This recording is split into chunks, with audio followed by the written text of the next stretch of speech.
on va étudier l'anatomie du larynx.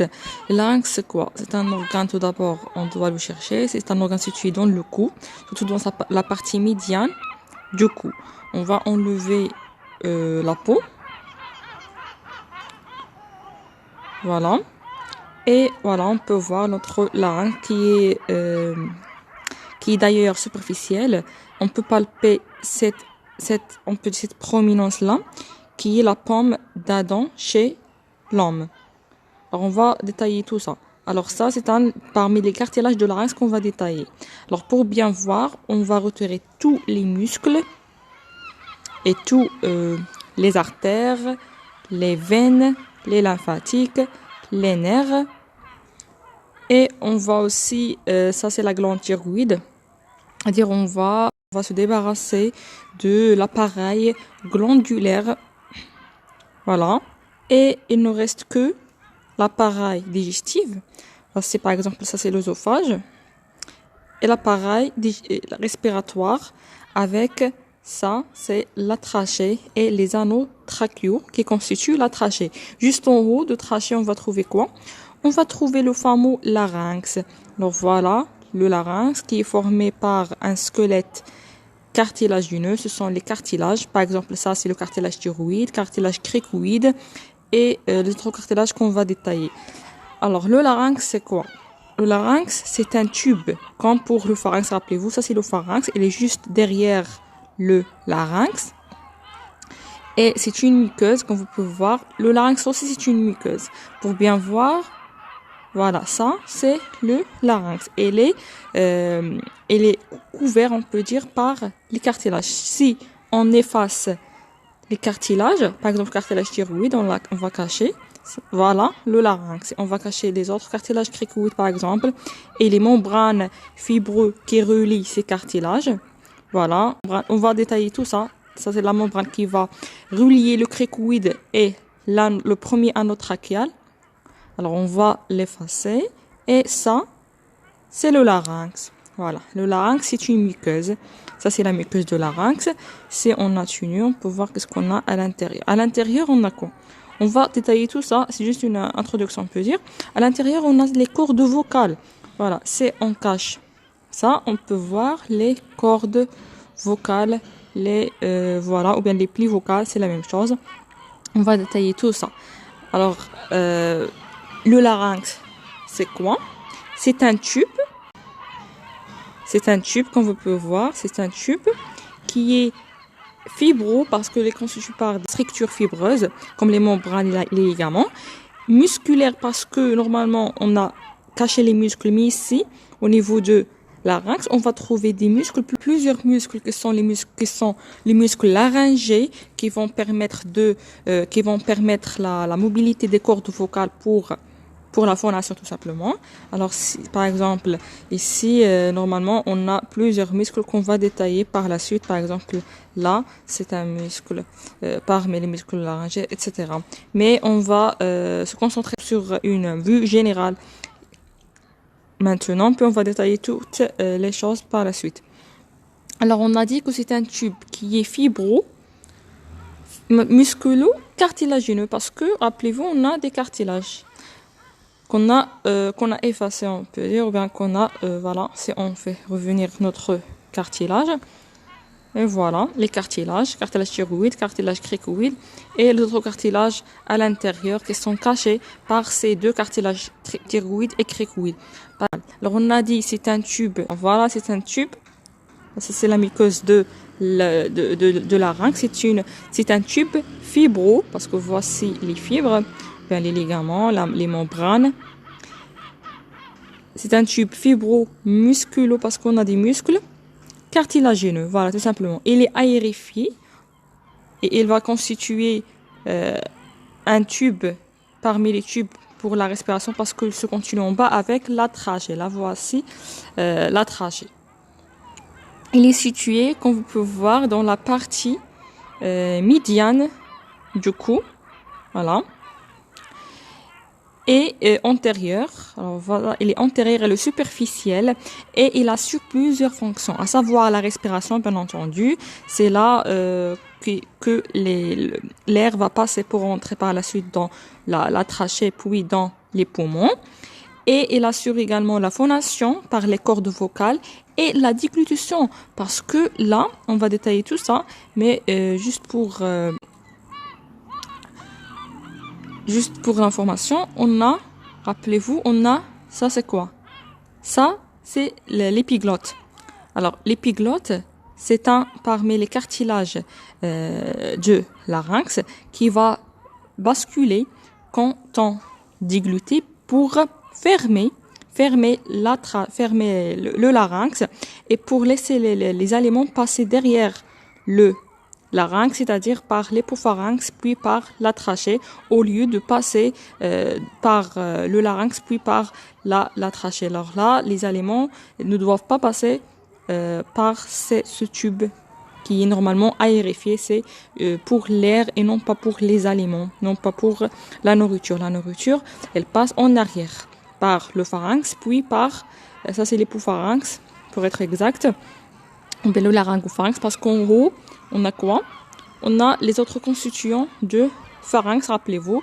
Ça, c'est l'oropharynx, parce que là, on va trouver la cavité buccale. Et juste en haut, on va trouver la partie initiale du pharynx, qui est le nasopharynx, parce que il est derrière la cavité nasale, tout simplement. Alors, voilà, ça c'est comme introduction pour notre larynx. Alors, là, on va passer aux choses, on peut dire, sérieuses. C'est la description détaillée de larynx. Alors, on va prendre une autre vue. Voilà, sur cette vue, comme vous pouvez voir, voilà notre larynx qui est recouvert par, comme vous pouvez voir, par les cartilages. C'est un squelette cartilagineux et un squelette fibreux, comme vous pouvez voir, les ligaments et les membranes.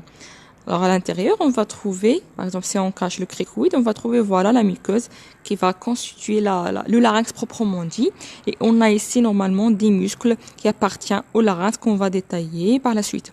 Alors le larynx, il est situé, on a dit, dans la partie médiane et antérieure du cou. Voilà le cou. Et il est superficiel, comme vous pouvez voir. Voilà la peau. Et ça, c'est la pompe d'Adam. C'est la prominence du cartilage thyroïde, qui est très visible chez les hommes, juste sous la peau. Alors, elle est située en bas, rappelez-vous ce qu'on a ici. Ça, c'est l'os hyoïde. C'est-à-dire, elle est située sous l'os hyoïde et au-dessus de quoi? Tout simplement de la trachée.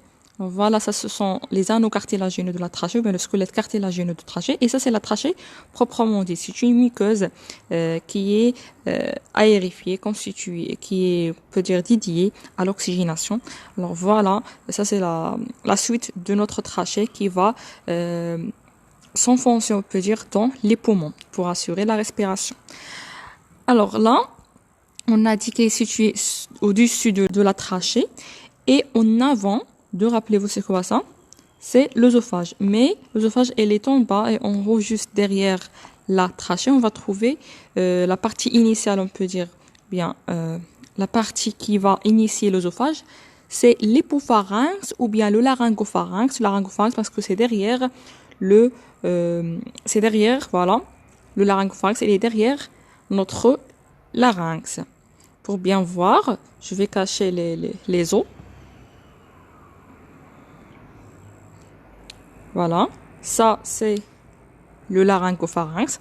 Rappelez-vous, le laryngopharynx, il est constitué de 3 segments. Ça, c'est le nasopharynx, l'oropharynx et le laryngopharynx ou bien l'hypopharynx. En avant de l'hypopharynx, on va trouver le larynx. Voilà, le larynx qui est en avant de l'hypopharynx ou bien le laryngopharynx. Et le larynx par rapport aux vertèbres, vous pouvez voir ici le larynx. Elle est située en regard de la 4e, la 5e et la 6e vertèbre. Alors sur cette maquette, on n'a pas cette description exacte, mais normalement, le larynx, elle est située en regard de... si on cache ça pour bien voir notre larynx, elle est située en regard de la 4e, 5e et 6e vertèbre cervicale. Alors voilà, et juste en avant de notre de notre larynx, on va trouver quoi? On va trouver cette glande qui est la glande thyroïde. On va l'étudier dans une vidéo à part. Aujourd'hui, on va se concentrer sur le larynx. Alors là, on a peut dire repérer et situer notre larynx. On va détailler chacun de ses constituants. Alors rappelez-vous, on a dit que elle est constituée d'un squelette cartilagineux, d'un squelette fibreux, c'est-à-dire les ligaments et les membranes, et une armature musculaire, puis le larynx il est doublé par une muqueuse qu'on va détailler et dans laquelle on va trouver les cordes vocales. Alors commençons par la première structure, on peut dire, qui va former notre larynx, c'est le squelette cartilagineux. Alors voilà, alors on va énumérer tous les cartilages. On a les cartilages principaux, des cartilages accessoires. Les cartilages principaux, on a des cartilages impairs qui sont les fameux cartilages thyroïdes comme vous pouvez voir. Et le cartilage cricoïde, voilà. Et un cartilage qui est caché par le cartilage thyroïde et par cette membrane. On va cacher la membrane et on va cacher notre muqueuse aussi. Alors voilà la muqueuse de larynx et la muqueuse de l'hypopharynx et la muqueuse de la cavité de larynx et de la cavité orale. Comme vous pouvez voir, il va recouvrir notre cartilage laryngien, l'épiglotte, la fameuse épiglotte, bien le cartilage épiglottique. Alors qui est recouvert, comme vous pouvez voir, par la muqueuse orale. Alors on va cacher cette muqueuse, voilà, c'est ça. On va cacher là pour bien voir. Ça c'est un ligament.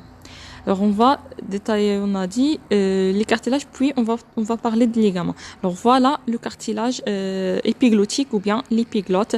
Voilà, l'épiglotte qui a la forme d'une feuille, comme vous pouvez voir, ou bien d'une raquette. Alors, on va détailler tout ça. Alors on va juste énumérer les cartilages. Et toujours dans les cartilages principaux, on a vu les trois cartilages impairs qui sont l'épiglotte, cricoïde, et là on a caché le cartilage thyroïde. On va la laisser cachée pour bien voir les autres cartilages qui ont été cachés par le thyroïde. C'est ces deux cartilages qui sont pairs et toujours sont principaux. Ils sont toujours dans le groupe des cartilages principaux du larynx. Ce sont les cartilages arytinoïdes. Voilà, ils sont pairs et chaque cartilage a la forme d'une pyramide, comme vous pouvez voir. Et il est caché par le cartilage thyroïde et il est postérieur, comme vous pouvez voir. Alors voilà l'autre, on peut voir, il est postérieur, l'autre arytinoïde. Et de l'autre côté, l'autre arytinoïde. Et puis, on va passer aux cartilages accessoires. Les cartilages accessoires sont tous pairs et sont au nombre de 2. Alors, on a les deux corniculés. Voilà. Ce sont des pyramides. On peut dire, les versions très petites par rapport aux arytinoïdes. Ils sont juste au-dessus des arytinoïdes. Voilà l'autre corniculé. Juste en haut de corniculé et dans le pli, on va parler de tout ça par la suite. On a un pli qui s'appelle le pli arytino-épiglottique. On va parler de ça, mais dans ce pli-là, on va trouver les cartilages à corniculés. Juste en haut, on va trouver les cartilages qui sont pas dessinés sur cette maquette, mais on a cette muqueuse qui la marque, parce que normalement là, on va trouver le cartilage cuniforme et de l'autre côté, l'autre cartilage cuniforme qui est de petite taille ce sont appelés les cartilages cuniformes. Voilà. Alors juste là.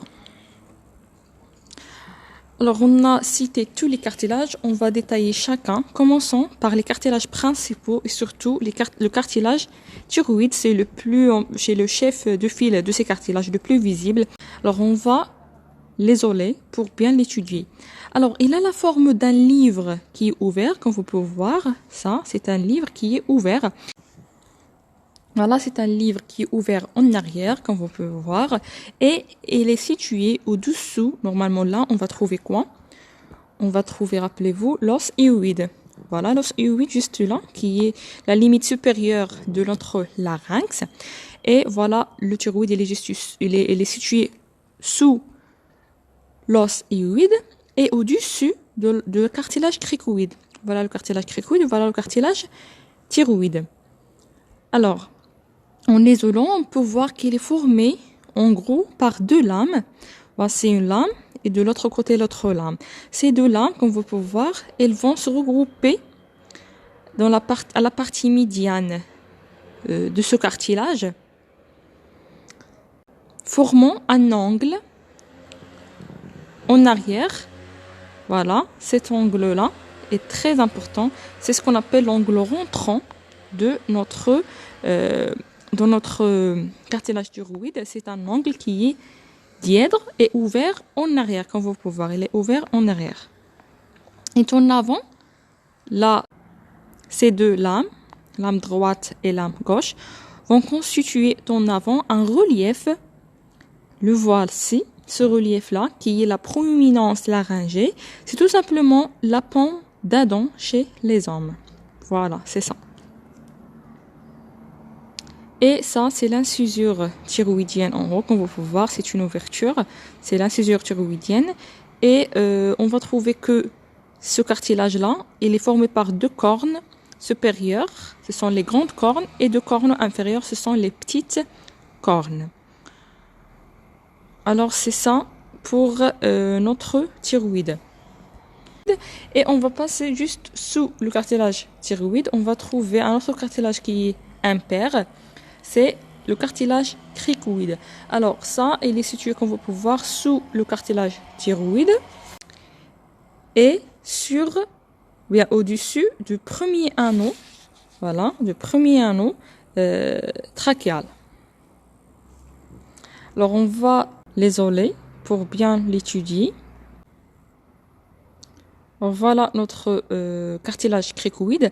Alors là, à l'inverse de cartilage, rappelez-vous, thyroïde qui est ouvert, c'est un livre qui est ouvert. Là, on a le cartilage cricoïde, il est fermé, comme vous pouvez voir, il est fermé. Et c'est très très important pour la fonction respiratoire parce que c'est lui qui va assurer, on peut dire, l'ouverture du larynx. Voilà.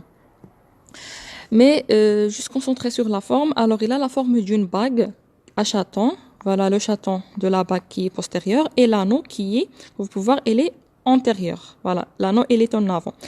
Et il est constitué tout simplement d'un arc antérieur et une lame qui est postérieure, comme vous pouvez voir. C'est assez simple que ça. On n'a pas beaucoup de choses à dire concernant le cricoïde. Juste que c'est la lame, sa lame postérieure est très importante. C'est là où on va trouver les autres cartilages qui sont petits, les cartilages arytenoïdes et en haut le cartilage corniculé. Alors on est toujours dans les cartilages principaux de larynx et sur cette vue supérieure on peut voir le troisième cartilage impair, c'est celui-là, c'est l'épiglotte. Alors vous pouvez voir qu'il est caché par le cartilage thyroïde et il est en rapport avec la cavité buccale en haut. Ici, normalement, on a, voilà, la cavité orale, comme vous pouvez voir, bien la cavité buccale. Pour voir l'épiglotte, il est juste ici. Alors, on va cacher ça. Et voilà le début de l'épiglotte, là. Ça, c'est l'épiglotte qui est, comme vous pouvez voir, il est recouvert par de la muqueuse. Voilà. Si on cache cette muqueuse, on peut voir notre épiglotte. Alors, on va cacher le laryngopharynx pour voir l'épiglotte. Juste ici. Et on va cacher la muqueuse. Alors là, c'est l'épiglotte. Ça, c'est la muqueuse de larynx. Alors, voilà. Et si on l'isole, vous pouvez voir qu'il a la forme d'une raquette ou bien la forme d'une feuille avec un apex ou bien avec une manche qui est inférieure, comme vous pouvez voir. Et cette manche-là qui est inférieure, il va s'unir avec l'angle rentrant, rappelez-vous l'angle rentrant de notre thyroïde. Alors voilà, on a tenu le thyroïde, on peut voir ça, c'est la manche, ça c'est la manche de notre épiglotte. Alors, l'épiglotte, elle est formée par deux faces. Une face qui est, comme vous pouvez voir, postéro-inférieure, c'est la face laryngée. Et une face qui est antéro-supérieure, là, c'est la face orale ou bien buccale, tout simplement, qui répond, rappelez-vous, à la cavité buccale juste ici. Voilà. Juste ici, on va trouver la cavité buccale. Et forme également par une base qui, comme vous pouvez voir, elle est supérieure et deux bords latéraux. Formés par deux bords, ça c'est un bord latéral et l'autre bord latéral de l'autre côté. Voilà. Et il joue un rôle hyper important dans la déglutition. Parce qu'il va fermer en se basculant en arrière, il va fermer le larynx, voilà, pour ne pas laisser les aliments passer de la cavité buccale vers le larynx. Mais par contre, les aliments doivent passer par l'hypopharynx pour rejoindre l'œsophage, puis l'estomac, juste en bas, on va trouver l'estomac.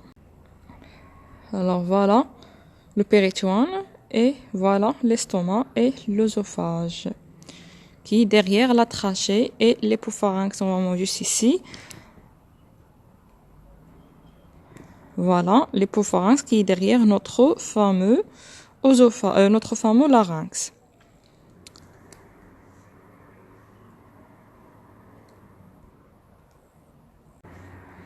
Alors voilà, on a étudié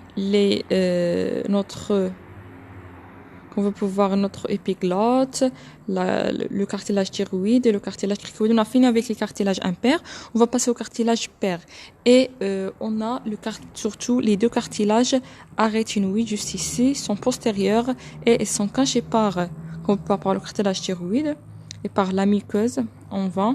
Ça c'est la muqueuse de larynx, on va la cacher.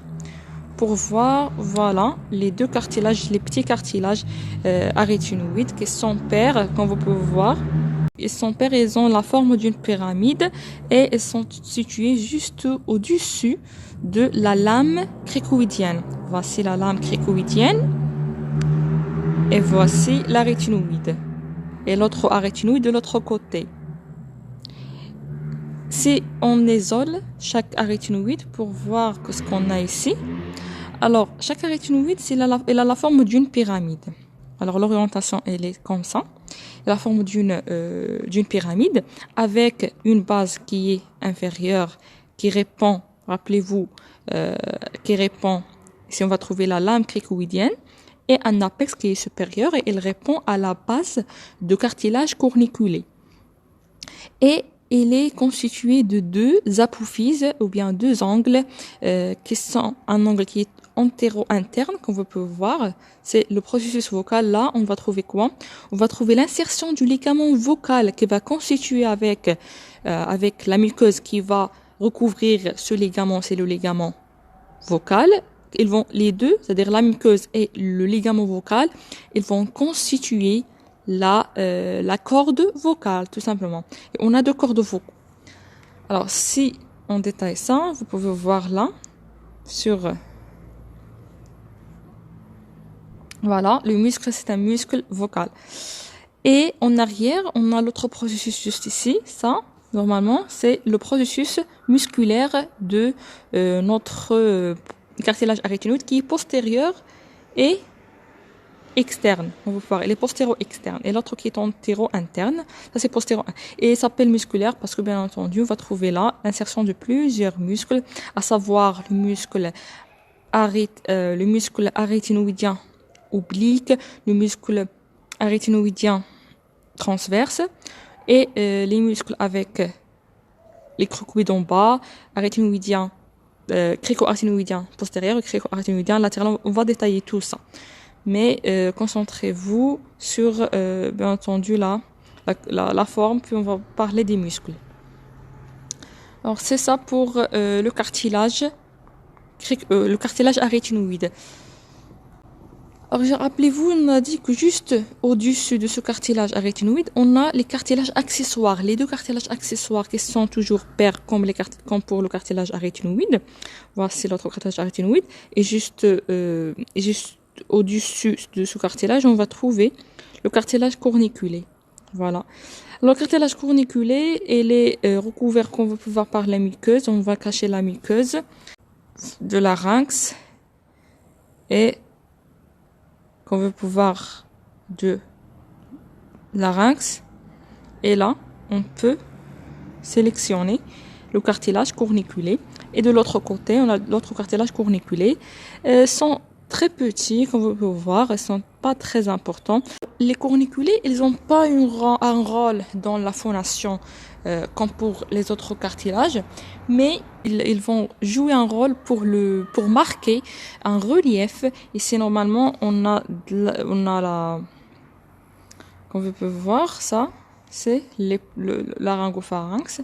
On va cacher. Voici, ça c'est la muqueuse du larynx. Alors la muqueuse du larynx, elle est marquée par ce corniculé-là, ce cartilage corniculé. Il va marquer, on a dit, un relief visible à la laryngoscopie. Voilà les tubercules corniculés ils vont être visibles et qui sont postérieurs, comme vous pouvez voir. Alors on va détailler tout ça sur des images en 2D. Alors là, ce sont des reliefs par les corniculés. On a dit que les deux autres cartilages qui sont paires qui sont accessoires et très petits, juste ici, sous ce relief-là, ce sont les cartilages cuniformes qui vont, comme pour le cartilage corniculé, former un relief sur la muqueuse laryngée qui va être visible. Voilà, il va être visible par la laryngoscopie. C'est, comme son nom l'indique, les reliefs cuniformes. Voilà. Alors, on a détaillé tous les cartilages. Ça, c'est l'épiglotte, comme vous pouvez voir. Et comme on l'a dit, elle est recouverte par la muqueuse. Voilà. Ça, c'est la particularité de ce cartilage-là. Et ça, c'est l'oropharynx. Ça, c'est la cavité buccale. Voilà. Voilà notre épiglotte. Alors, on a fini avec le squelette cartilagineux. On va passer au squelette fibreux, on peut dire. Alors, tous ces éléments, c'est-à-dire les cartilages qu'on vient de décrire, ils vont être réunis entre eux par des articulations et par des ligaments. Alors, avant de passer aux ligaments, on va parler des articulations. On a 3 articulations ici. Alors, on va faire revenir notre cricoïde. On a 3 articulations. On a 2 au niveau de cricoïde. Au niveau de cricoïde, on a quoi en haut? On a le thyroïde. C'est-à-dire, on va trouver l'articulation crico-thyroïdienne, tout simplement. Voilà, crico-thyroïdienne. Cette articulation est très très importante. Pourquoi? Parce que il va permettre le déplacement du cartilage thyroïde en avant pour la tension, ou bien pour tendre les cordes vocales. Alors, on va détailler tout ça quand on va étudier les muscles et la configuration interne. Sinon, ça, c'est une articulation très très importante entre le cricoïde et le thyroïde. On a dit que cette articulation-là, elle assure la tension des cordes vocales. Et toujours au niveau du cricoïde, la deuxième articulation, c'est, rappelez-vous, là, on a quoi? On a les deux arytenoïdes, c'est-à-dire on va trouver une articulation qui unit les deux cartilages, l'artilage arytenoïde et la partie épaisse du cricoïde, c'est la lame cricoïdienne. Alors, cette articulation-là est très très importante. Pourquoi? Parce que c'est elle qui va mobiliser ce arytenoïde, et la mobilisation de cet arytenoïde, ou bien la rotation pour être exact, elle va mobiliser avec elle les plis ou bien les cordes vocales en s'ouvrant et en fermant pour assurer les vibrations vocaux. Alors on va détailler tout ça, bien entendu. Alors ça, ce sont les deux articulations au niveau du cricoïde. il nous reste une seule qui est juste ici. Rappelez-vous, on a dit que le cartilage corniculé, il va se reposer sur le cartilage arytenoïde, c'est-à-dire on a une articulation entre les deux, c'est-à-dire entre le cartilage arytenoïde et le cartilage corniculé. Voilà, entre la base du cartilage corniculé et le sommet, comme vous pouvez voir, c'est une pyramide. C'est une pyramide avec un sommet en haut. Voilà le sommet qui va s'articuler avec la base du cartilage corniculé. Alors si on isole, voilà, ça c'est le petit cartilage, le petit cartilage corniculé, comme vous pouvez voir. Alors que normalement ici le cartilage cuniforme, qui est pas très important, et ne s'articule pas avec les autres cartilages, et aussi pour le cartilage thyroïde et le cartilage épiglottique, parce qu'on va trouver qu'on a des ligaments et non pas des articulations. Alors c'est ça pour les articulations. On va passer aux choses importantes aussi, c'est les ligaments ou bien le squelette fibreux qui est constitué par des structures fibreuses qui sont sous forme des cordes, qui sont tout simplement des ligaments, comme ce corde-là, comme vous pouvez voir. C'est une structure fibreuse, voilà, sous forme d'une corde. Là, c'est un ligament vocal. Et on a, par exemple, l'autre ligament là qui va unir l'épiglotte à notre os hyoïde. Là, c'est le ligament, comme son nom l'indique, qui va unir ces deux structures, c'est-à-dire, on va parler du ligament hyoépiglottique, comme vous pouvez voir. Et on a des structures fibreuses qui sont larges, étalées, qui sont appelées non pas ligaments, mais cette fois-ci membranes, comme cette membrane qui est la membrane thyroïdienne, et l'autre membrane en bas, et troisième membrane là. Alors on va détailler tous ces ligaments et tous ces membranes en les organisant, on peut dire, en deux groupes. On a des ligaments et des membranes qui sont extrinsèques, c'est-à-dire ils vont relier les cartilages avec les autres organes extrinsèques, c'est-à-dire qui n'appartiennent pas au larynx, mais qui est proche du larynx. Et on a des ligaments intrinsèques, c'est-à-dire juste à l'intérieur du larynx, c'est-à-dire ils vont relier les cartilages entre eux. Alors commençons par les ligaments extrinsèques. Rappelez-vous, on a dit que le larynx, c'est ce continu en bas. Ça, c'est le larynx.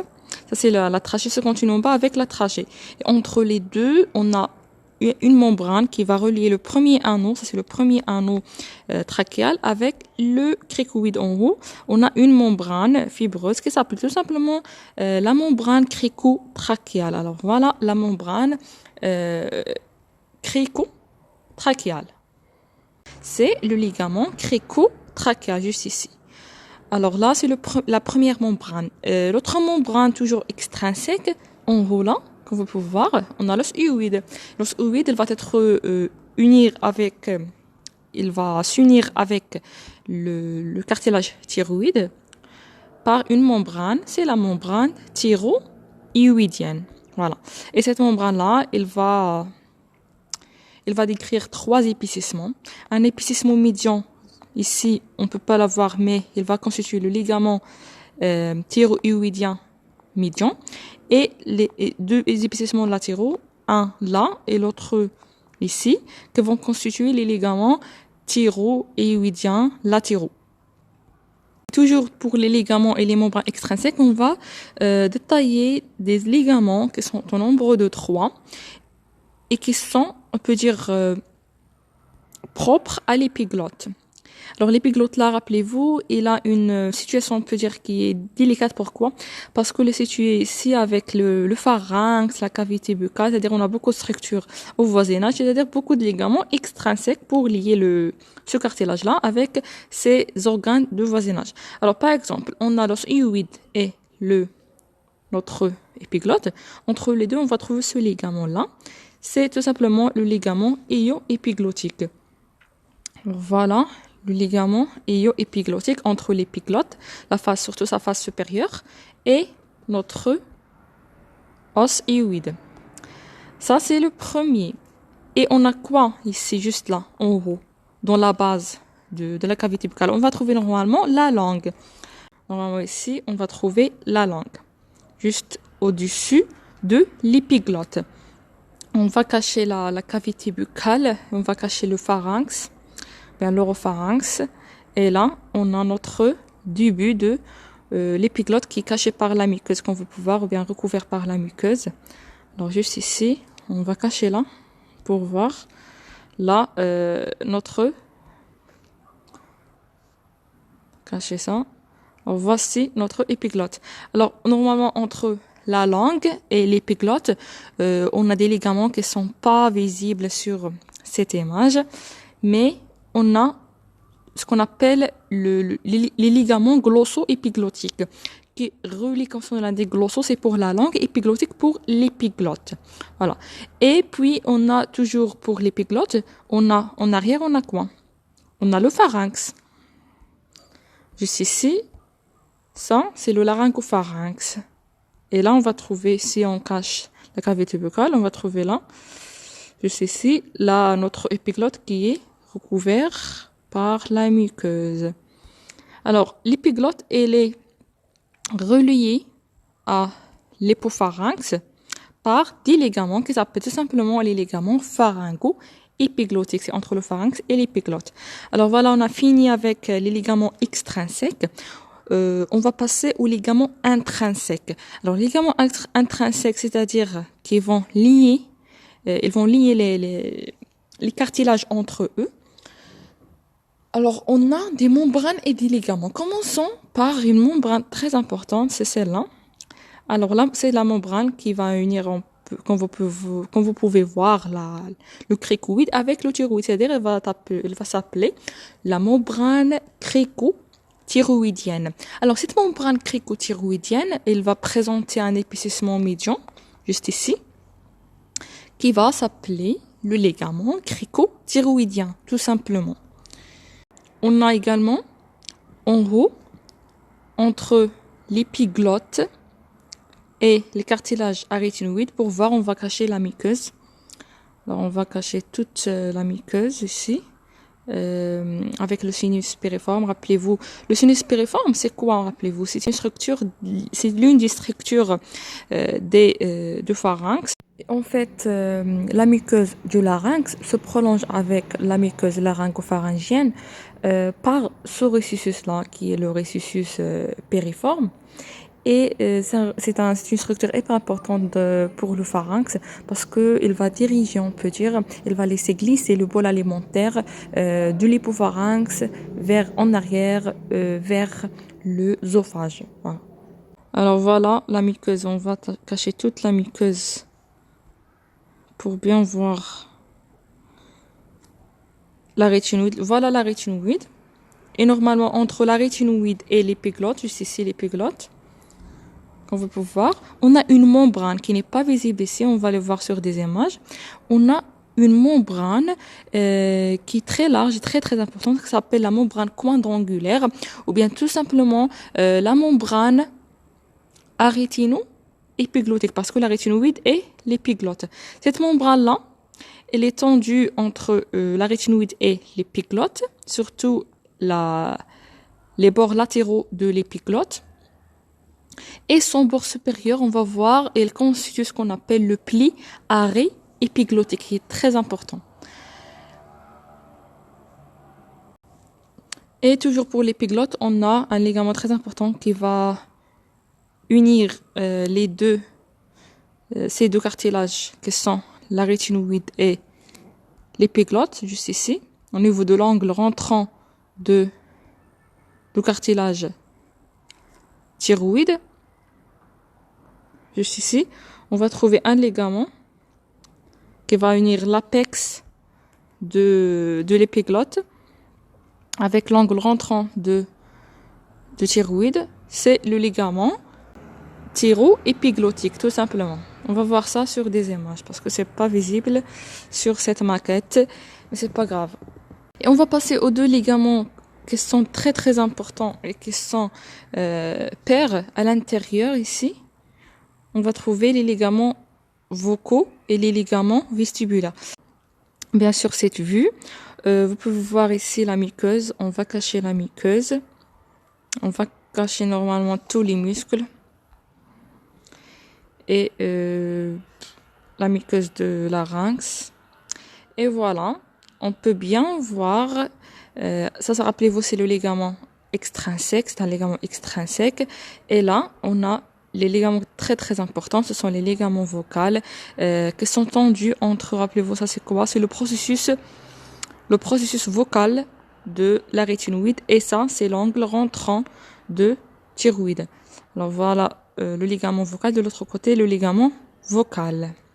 Et normalement, juste au-dessus de les ligaments vocaux, les deux ligaments vocaux, on a deux autres ligaments qui sont les ligaments vestibulaires. Les ligaments vestibulaires ici, juste au-dessus de notre ligament, les deux ligaments vocaux.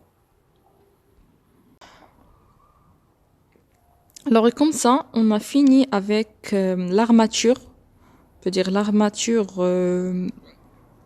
fibreuse, cartilagineuse de larynx. On va passer à l'armature musculaire. L'armature musculaire, on a, comme pour les ligaments, on a des muscles qui sont extrinsèques et des muscles qui sont intrinsèques. Voilà. Alors, commençons, comme d'habitude, par les muscles extrinsèques. Alors, les muscles extrinsèques, ils sont pas visibles ici. On va les faire venir. Ils sont, comme vous pouvez voir, comme vous pouvez le deviner, sont extrinsèques, c'est-à-dire à l'extérieur des cartilages ou bien de larynx proprement dit.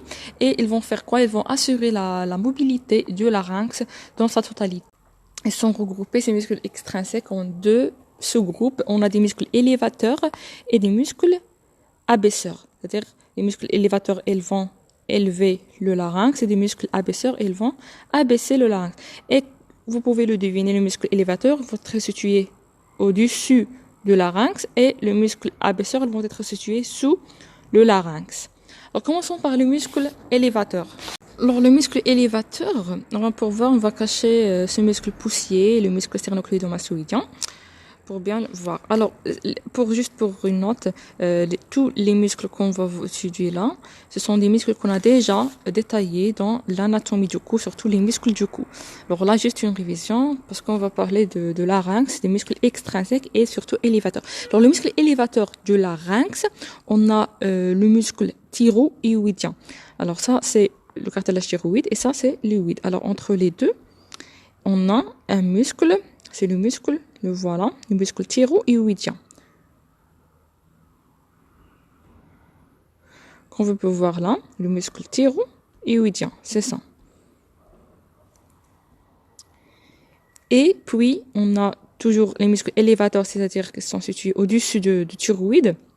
Et toujours pour l'os hyoïde, on a les autres muscles. On a le muscle stylo-hyoïdien, le voici, stylo-hyoïdien, entre le processus styloïde de l'os temporal et entre l'os hyoïde qu'on peut voir. Et on a le muscle digastrique, juste ici. Voilà, entre l'os temporal, comme vous pouvez voir, et l'hyoïde, puis l'os mandibulaire. Alors, juste une remarque ici. Alors, vous pouvez voir que ces muscles-là ils s'insèrent pas sur les cartilages de larynx, mais ils sont quand même des muscles élévateurs de larynx. Pourquoi? Parce que, comme vous pouvez voir, tous ces muscles-là, ils ont des insertions sur l'os hyoïde. Alors, comme on l'a déjà vu, dans les membranes fibreuses, on a eu une membrane qui va lier l'os hyoïde au cartilage thyroïde. C'est-à-dire, tous les mouvements de l'os hyoïde, il va influencer avec lui le larynx, c'est-à-dire tous les muscles qui vont mobiliser l'os hyoïde, ils vont assurer en même temps la mobilisation de l'os hyoïde et la mobilisation de larynx. C'est pour ça, ces muscles-là, qui s'insèrent tous sur l'os hyoïde, ce sont des muscles élévateurs de l'os ou bien de larynx. Alors, on a dit ça, c'est le muscle stylo-hyoïdien, ça, c'est le muscle digastrique. Et on a le muscle on a le muscle mylo-hyoïdien. Voilà, le muscle mylo-hyoïdien, entre la ligne mylo-hyoïdienne sur l'os mandibulaire et entre l'os hyoïde, comme vous pouvez voir. Et on a des muscles du pharynx. Si on cache le muscle thyroïdien, on cache le constricteur, on peut voir celui-là, c'est le muscle stylo-pharyngien qu'on a déjà étudié dans l'étude des muscles du pharynx, dans l'anatomie du pharynx. Alors voilà, quand on indique stylo et entre le pharynx et le processus styloïde de l'os temporal. Et toujours pour le pharynx, on a le muscle palato-pharyngien entre le palais et le pharynx, juste ici. Bon, voilà, le palais mou surtout et le pharynx. Et on détaille ça, vous pouvez voir. Voilà, ça c'est le palais mou. Et ça, c'est là en arrière de larynx, on va trouver là l'hypopharynx.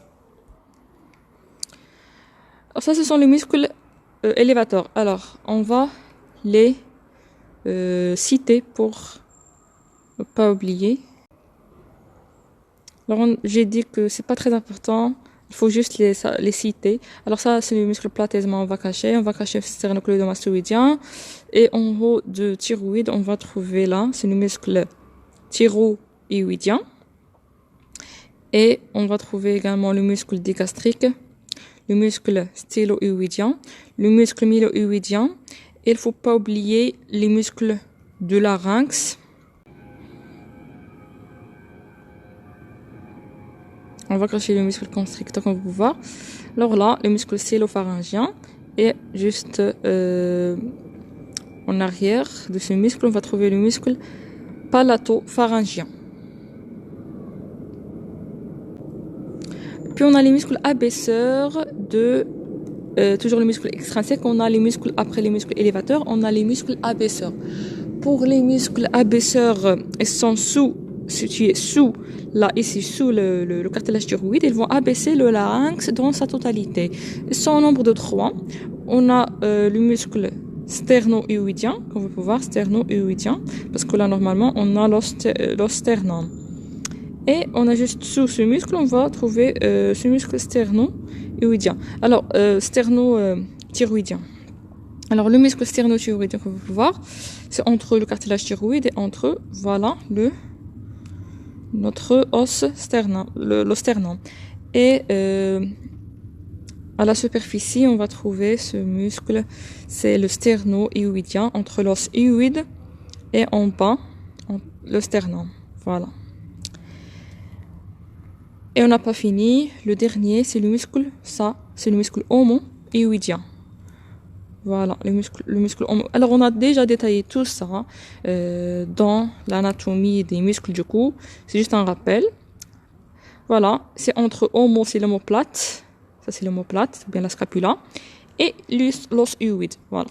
C'est en nombre de 3. Ce sont les muscles infra-hyoïdiens. Un muscle infra-hyoïdien, on a des muscles supra-hyoïdiens.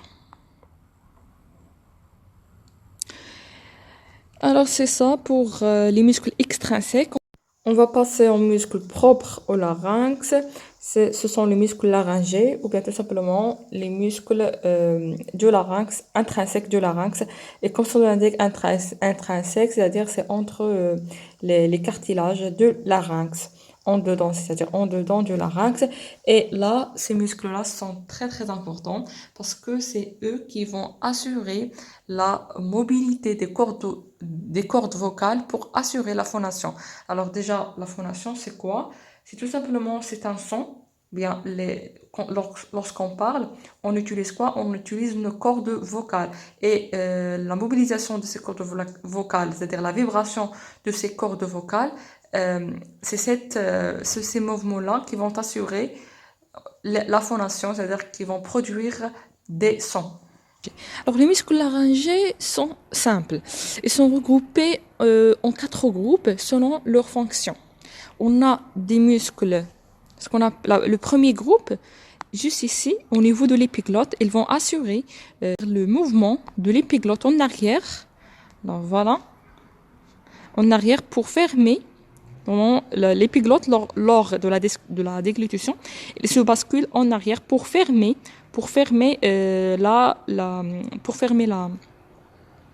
le larynx. Alors là, au niveau de l'épiglotte, pour faire ça, on va trouver 2 muscles qui sont pairs. Et d'ailleurs, tous les muscles laryngés, soit extrinsèques ou bien intrinsèques, sont tous paires. C'est-à-dire, on va trouver une à droite et l'autre à gauche qui sont symétriques. C'est-à-dire, ce qu'on va trouver à gauche, c'est la même chose qu'à droite.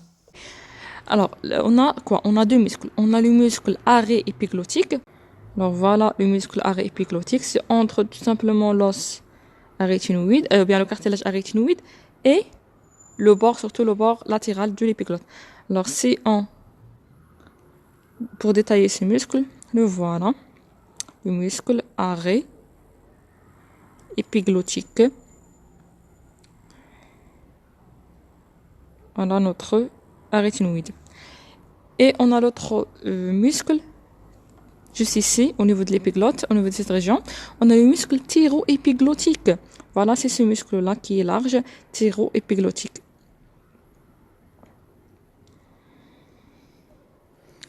Alors voilà, le muscle thyroépiglottique. C'est entre l'épiglotte et, normalement, ça c'est le muscle thyroépiglottique.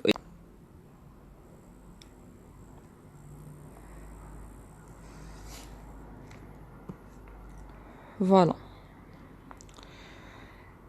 Alors ces deux muscles, ils vont assurer les mouvements de l'épiglotte. Voilà le premier groupe. On a le deuxième groupe, on a les muscles qui sont adducteurs des cordes vocales. Alors ça, ce sont les cordes vocales qu'on va pouvoir. Et en haut, on a les cordes vestibulaires. Les cordes vestibulaires, là, on va trouver, c'est en cache normalement la muqueuse, on va trouver là les ligaments vestibulaires sous cette muqueuse-là. Et les ligaments et cette muqueuse, ils vont former les plis vestibulaires qui ne sont pas les plis vocaux. Les plis vocaux, ils vont participer à la phonation, alors que ces plis-là, ils sont appelés anciennement les fausses cordes vocales. Bien, pour être exact, les cordes vestibulaires. Alors là, on a des muscles qui vont assurer l'adduction, c'est-à-dire le rapprochement des cordes vocales. Sont au nombre de 3. Voilà. Sont au nombre de 3. On a les muscles interarytenoïdiens, qu'on peut voir là. Et pour les mouvements de ces cordes, les cordes vocales, on va cacher pour bien voir. Voilà le ligament. Voilà le muscle vocal. Pour les mouvements de ces cordes, on a le cartilage arytenoïde doit faire une rotation. C'est-à-dire les muscles qu'on va étudier sont tous ils s'insèrent tous sur ce cartilage, le cartilage arytenoïde, à savoir les muscles interarytenoïdiens, droits et obliques. Alors les voilà, interarytenoïdiens parce qu'il lie les deux cartilages arytenoïdes. Ça c'est le premier groupe, ou bien le premier muscle, le muscle interarytenoïdien ou bien arrêt arytenoïdien. Voilà. Et on a le muscle, celui-là, qui est le muscle thyroarytenoïdien. Alors le muscle thyroarytenoïdien, c'est très important. Pourquoi? Parce que il va constituer aussi le muscle vocal, voilà, le muscle vocal et le muscle thyroarytenoïdien entre l'angle rentrant de cartilage thyroïde et le fameux processus musculaire. Juste ici, c'est en détail ça, on va trouver. Voilà, ça c'est le processus musculaire de l'os, bien du cartilage arytenoïde. Et ça c'est le muscle qu'on veut pouvoir, le cartilage arytenoïde juste ici, l'angle rentrant. Et ça c'est le muscle thyroarytenoïdien avec un prolongement là pour le muscle vocal au niveau du ligament vocal. Alors voilà le muscle vocal et voilà le ligament vocal. Et ça, on va cacher pour bien voir le muscle thyroarytenoïdien. Alors on a parlé de ces muscles interarytenoïdiens, obliques et transverses. Ça c'est oblique et ça c'est transverse. Voilà, transverse. Et on a parlé de ce muscle qui va relier l'arytenoïde avec la thyroïde et le muscle vocal. Et le troisième c'est le muscle crico-arytenoïdien. Crico-arytenoïdien, mais latéral. Alors voilà, ça c'est postérieur et ça c'est latéral. Le latéral et c'est pas la même chose parce que va voir que le postérieur va sur une autre fonction, alors que le latéral il assure cette fonction qui est l'adduction des cordes vocales. Alors c'est en détail, voilà. Alors les latérales, comme vous pouvez voir, elle est entre l'arytenoïde et le cricoïde, comme vous pouvez voir. Voici. Alors ces trois muscles, c'est-à-dire les muscles interarytenoïdiens transverses obliques et le muscle thyroarytenoïdien, le voilà ici, thyroarytenoïdien avec le muscle vocal, et il faut pas oublier le crico-arytenoïdien latéral, voilà, il est caché par, comme vous pouvez voir, crico-arytenoïdien juste ici, entre l'arytenoïde et le cricoïde. On va cacher ces muscles qu'on va étudier par la suite. Voilà. Alors ces trois muscles, ils vont assurer quoi? Ils vont assurer l'adduction. Alors aussi ces trois muscles qu'on vient de voir, rappelez-vous les muscles, ce sont les plis vestibulaires, on va les cacher pour bien voir le muscle vocal et le muscle thyroarytenoïdien et les muscles interarytenoïdiens et finalement le muscle vous pouvez voir crico-arytenoïdien latéral, c'est ces muscles-là qui vont fermer, comme vous pouvez voir, les plis vocaux. Et la fermeture des plis vocaux, c'est cette action qui va assurer la phonation, proprement dite. Alors que leur ouverture par l'abduction, qu'on va voir par la suite, c'est ce mouvement-là qui va assurer l'ouverture de ce pli-là, c'est-à-dire la respiration. Alors, passons logiquement au muscle abducteur, c'est-à-dire, on peut dire, ce sont les contraires des muscles adducteurs. Les muscles abducteurs, ABD, ils vont assurer l'éloignement de ces deux plis vocaux, comme vous pouvez voir. Et ces muscles, on a un seul muscle. C'est un muscle dilatateur de la glotte, ou bien la fente glottique qu'on va détailler par la suite dans la configuration interne de notre larynx. Ça, cette ouverture, cette petite ouverture allongée entre ces deux plis-là, pour bien voir entre ces deux ligaments, les ligaments vocaux, cette fente-là, qui est allongée, s'appelle la glotte ou bien la fente glottique. Alors, la dilatation de cette fente est assurée par un seul muscle. Alors, qui est ce muscle-là? Le muscle crico-arytenoïdien postérieur. Il faut pas le confondre avec le crico-arytenoïdien latéral qu'on vient d'étudier, qui va assurer l'adduction, c'est-à-dire la fermeture de la fente glottique. Alors que ce muscle-là, qui est le muscle crico-arytenoïdien, alors le voilà, le muscle crico-arytenoïdien postérieur, c'est entre le processus musculaire de l'os arytenoïde et, comme vous pouvez voir, la lame cricoïdienne.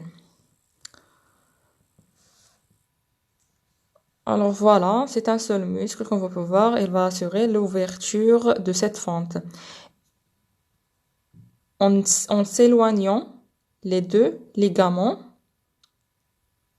comme vous pouvez voir, les deux ligaments vocaux, parce qu'il va assurer les mouvements pour chaque muscle, on a le cartilage arytenoïde. Il va se diriger en dehors, la fente glottique. Alors finalement, on a le quatrième groupe musculaire, il est aussi formé par un seul muscle. C'est un muscle tenseur des cordes vocales, c'est-à-dire il va allonger les cordes vocales en avant et ce muscle-là, c'est celui-là. Avec ces deux faisceaux, un faisceau oblique et un faisceau vertical, mais peu importe, c'est ça, comme vous pouvez voir là, ça, c'est le muscle crico-thyroïdien. Voilà, crico-thyroïdien. Et sa contraction, va déplacer le cartilage thyroïde en avant pour allonger les ligaments, ou bien les cordes vocales, c'est-à-dire assurer la tension des cordes vocales. Et juste pour l'information, ce muscle, le muscle cricothyroïdien, assure le cri. Voilà. Pour crier, on va utiliser les muscles tenseurs des cordes vocales. On a fini avec les muscles intrinsèques du larynx et on a fini au total avec l'armature musculaire du larynx. Alors, on a étudié l'armature ou bien le squelette fibrocartilagineuse. On a étudié aussi l'armature musculaire. On va passer à la muqueuse, c'est-à-dire la configuration interne de larynx. C'est ce qu'on a ici à l'intérieur des cartilages. Toutes ces structures sont recouvertes par la muqueuse. Alors voilà ce qui est ici en rose, c'est la muqueuse. Alors ça par exemple c'est la muqueuse du pharynx, surtout l'hypopharynx. On va cacher pour voir celle du larynx. Alors là voilà, ça c'est toujours le pharynx, on va cacher. Alors là, comme vous pouvez voir en rose, ça c'est de la muqueuse et c'est de la muqueuse laryngée. Alors la muqueuse laryngée, comme vous pouvez voir, elle va recouvrir les structures suivantes d'en haut en bas. On a ça, c'est quoi? L'épiglotte. Alors voilà, l'épiglotte, elle est recouverte par la muqueuse. Ça, c'est la muqueuse laryngée. Et en haut, ça appartient à la cavité buccale. Alors voilà la muqueuse ici qui va recouvrir l'épiglotte. Et en bas, il va recouvrir normalement ici, on va trouver le ligament arrêt épiglottique entre la rétinoïde et l'épiglotte. C'est une membrane qu'on va voir sur des images. Et cette membrane-là, son bord supérieur, elle va constituer cette structure qui est le pli arrêt épiglottique. Voilà, dans la muqueuse. Normalement, la muqueuse, elle va entourer toutes ces structures. Et il ne faut pas oublier également qu'on a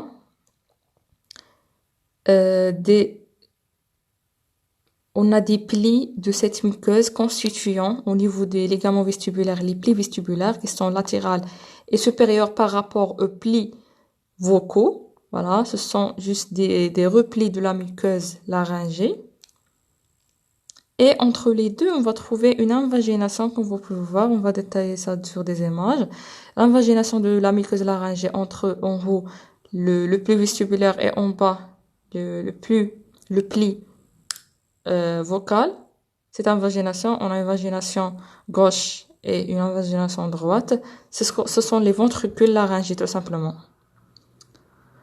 Alors, et par la suite, toujours cette muqueuse, il va recouvrir aussi la face profonde de notre cartilage cricoïde, comme vous pouvez voir. Voilà. Pour se continuer en bas avec la muqueuse trachéale. Voilà la muqueuse trachéale. Et ça, c'est toujours de la muqueuse laryngée. Et normalement, on a la muqueuse laryngée, elle est en continuité en arrière avec, ici, on va trouver quoi? On va trouver, normalement, voici là, l'hypopharynx ou bien le laryngopharynx qui est en arrière de notre larynx, comme vous pouvez voir.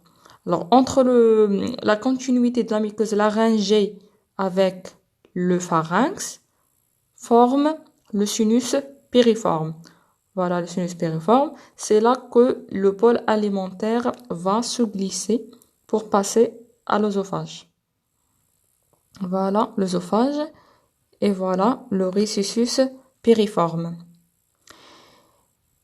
Et pendant la déglutition, comme vous pouvez voir là, l'épiglotte, elle va se basculer en arrière pour fermer le larynx et pour laisser le bol alimentaire passer par le récissus piriforme puis vers l'œsophage. Alors voilà, ça c'est, comme vous pouvez voir là, c'est le laryngopharynx. Et en avant de laryngopharynx, on va trouver le larynx. Voici les cordes vocales. Et en haut, les cordes vestibulaires ou bien les fausses cordes vocales. Et on a parlé également de ces repères anatomiques pendant la laryngoscopie qui sont en arrière et en bas. On va trouver quoi? On va trouver les tubercules corniculés parce que c'est en cache la muqueuse, on va trouver que sous cette muqueuse, on a le marquage, on a le cartilage corniculé qui va marquer la muqueuse formant tubercule ici, c'est le tubercule corniculé. Et juste en haut et latéralement, on va trouver les deux autres tubercules qui sont, on peut dire, une élévation de la muqueuse suite à l'existence ici, normalement de petits cartilages comme les cartilages corniculés, qui sont les cartilages cuniformes, d'où la nomination de ces tubercules comme des tubercules cuniformes. Donc voilà, les tubercules corniculés et les tubercules cuniformes. C'est de la muqueuse qui vont recouvrir, bien entendu, c'est la muqueuse qui vont recouvrir ces petits cartilages. Ce sont des cartilages accessoires. Et en avant, ici, normalement, on va trouver quoi? On va trouver, si on cache ça, on va trouver le pli, voilà, en continuité avec le tubercule cuniforme. On va trouver le pli arrêt épiglottique. C'est le bord supérieur de la membrane arrêt épiglottique qu'on va détailler en étudiant des images en 2D. Si c'est pas dessiné, mais c'est pas grave. Sinon, ça, c'est quoi, ce pli-là? C'est de la muqueuse qui recouvre tout simplement le bord supérieur de la membrane quadrangulaire ou bien la membrane arrêt épiglottique, c'est la même chose. Alors, c'est ça pour la muqueuse qu'il faut savoir pour la muqueuse laryngée. Et la lumière laryngée qui est bien entendu tapissée par cette muqueuse, c'est la muqueuse laryngée. Elle est formée et divisée en 3 étages par rapport au pli vocal qui sont marqués par un rétrécissement au niveau, rappelez-vous là, au niveau des cordes vocales, on a une fente. Ça, c'est la fente glottique ou bien la glotte. Ça, c'est un étage qui est l'étage moyen. En haut de cet étage-là, on va trouver toutes ces structures, toutes ces muqueuses-là en haut. Toute cette lumière, c'est l'étage supraglottique.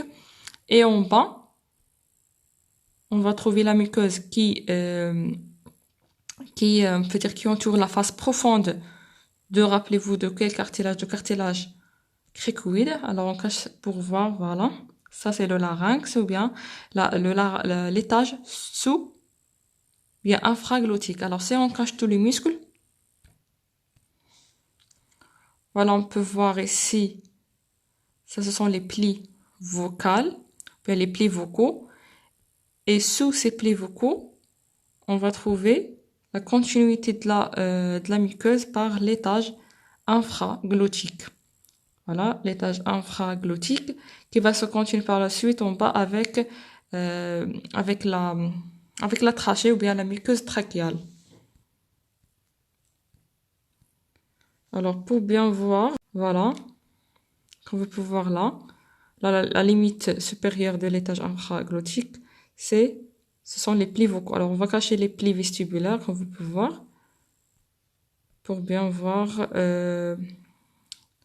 les plis vocaux.